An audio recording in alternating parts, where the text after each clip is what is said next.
Hello everyone, Mike Wilson here with Adam Sparks at Williams-Brice Stadium, where Tennessee was just thoroughly dismantled, eviscerated, whatever you want to call it, by South Carolina, 63-38.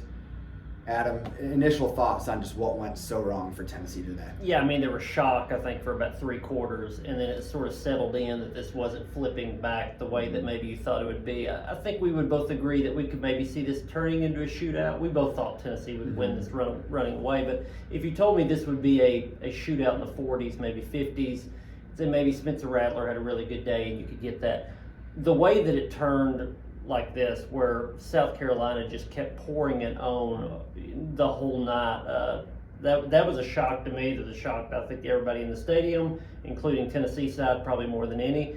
And I mean, if you lose a close game here, you could rebound. It feels terrible, but you can rebound. But to lose in the way that they did, I think, brings much bigger questions than we thought would be asked at this point in the season. Yeah, and the numbers jarring. 606 total yards for South Carolina, their most since 2014, also against Tennessee. Spencer Rattler, career highs, yards, 6 touchdowns.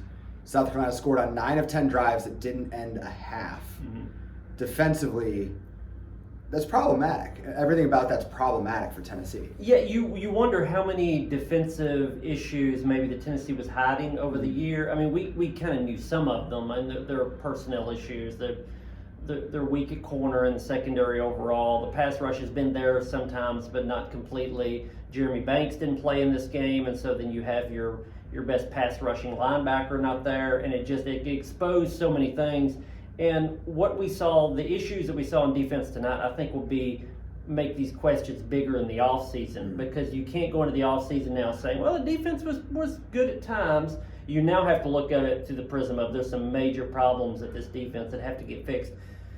Maybe with coaching, I don't know, people want to throw all the blame at Tim Banks, but you have what you have, and so they're going to have to upgrade this roster quite a bit on the defensive side. Big picture-wise, obviously, college football playoff off the table now for Tennessee. What does this rest of the season look like? Obviously, Vanderbilt in a week, but what's kind of the hope for Tennessee in terms of a postseason? Yeah, I mean, in Vandy, you have to take it seriously now, because they beat Kentucky and they beat Florida, and that's at Vanderbilt, so you have to take that one seriously. If Tennessee wins that one, I've been trying to rack my brain on this, and I'll reserve judgment that, like, in a couple days we can look at this differently, but the playoff is out. Could Tennessee still go to the Sugar Bowl? That's the top-ranked team of the SEC teams that are not in the playoff. It could. Alabama will be in that mix. LSU, if they lose the SEC title game, will be in that mix. They would probably drop back behind Tennessee eventually when they lose to Georgia. Tennessee could still be in the Sugar Bowl, which is a pretty big prize considering where the season has been. It could then maybe drop to the Citrus Bowl.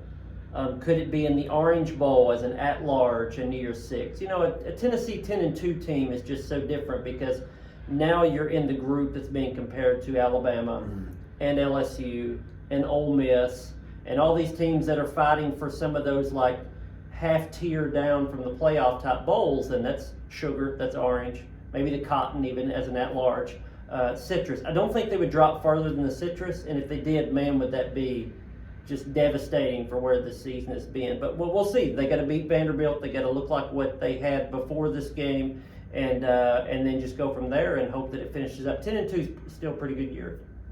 Stay tuned to Go Vols Extra and KnoxNews for all the latest on Tennessee football.